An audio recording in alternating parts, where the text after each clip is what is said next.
আমি যখন শ্মশানের পাশ দিয়ে আসছি, দেখি একটি লোক উল্টো পায়ে হাঁটছে।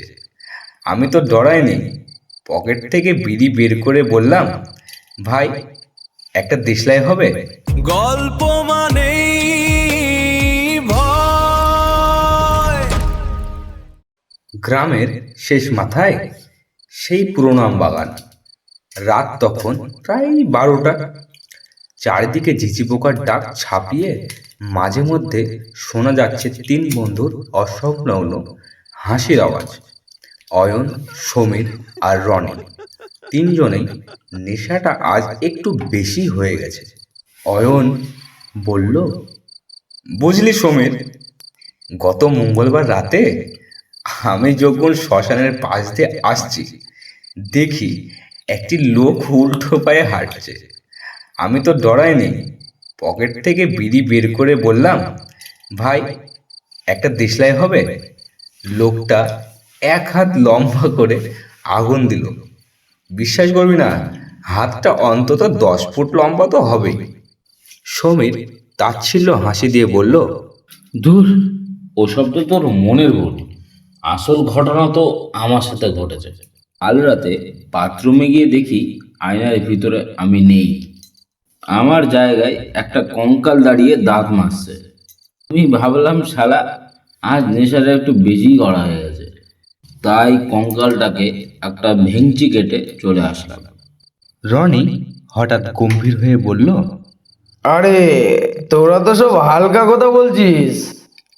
আমি আজ এই বাগানে ঢোকার সময় যা দেখলাম না, দেখলি ওই পুকুর পাড়ে বটগাছটার উপরে একটা লোক ঝুলছে, কিন্তু কিন্তু পা দুটো মাটিতে ঠিকই ছিল। আমাকে দেখে লোকটা দাঁত বের করে হাসলো আর বলল, ভাই, একটু নুন হবে, শশা খাবো। ঠিক এই সময় বাগানের ঝোপের ভেতর থেকে একটা খসখস শব্দ হলো। তিন বন্ধু তড়াক করে লাফিয়ে উঠল। নেশার ঘোরেও রনি বুকটা দুরু দুরু করতে শুরু করলো। সমীর ফিসফিস করে বলল, অয়ন, দেখ ঝোপের আড়ালে ওটা কি জ্বলছে? ওই যে দুটো আগুনের ভাটার মতো চোখ। অয়ন মাতাল হলেও সাহস দেখানোর চেষ্টা করলো। সে টালমাটাল পায়ে এগিয়ে গিয়ে তার মোবাইলের ফ্ল্যাশ লাইটটা জ্বালালো। আলো পড়তেই দেখা গেল এক জোড়া বড় বড় চোখ তাদের দিকে চেয়ে আছে। আর্তনাদ করে রনি বলল, আরে বাপরে, শশা খেতে যাওয়া লোকটা বোধহয় নুন নিতে চলে এসছে, পালা। তিনজন তিন দিকে দৌড় দিল। অয়ন গিয়ে পড়ল ঝোপের কাটা গাছ। সমীর সোজা একটা গর্তে ঢুকে গেল, আর রনি দৌড়তে দৌড়তে এমন একটা ধাক্কা খেলো গাছের সাথে যে তার চোখের সামনে তারা ফুটতে লাগলো। এমন সময় একটা জোরালো টর্চের আলো এসে পড়লো তাদের মুখে। পেছন থেকে শোনা গেল গ্রামের চোর কুটকুঠির পাহারাদার কালু মিয়ার গলা। কালু মিয়া হেসে বলে,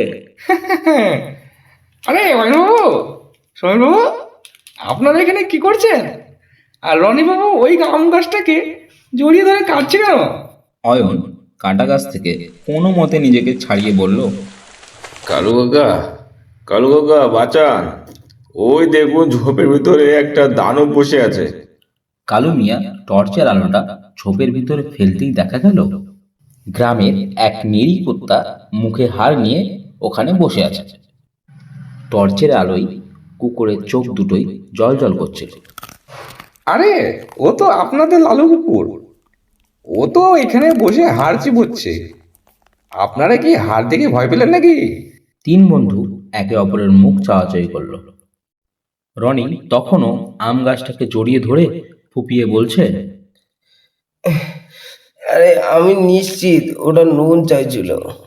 কালু মিয়ার অট্টহাসিতে রাতের নিস্তব্ধ বাগানটা কেঁপে উঠল। তিন বন্ধুর নেশা তখন কোথায়? তারা বুঝল এই ঘটনাটা গ্রামের মানুষের মুখে মুখে ফিরতে আর বেশি সময় লাগবে না।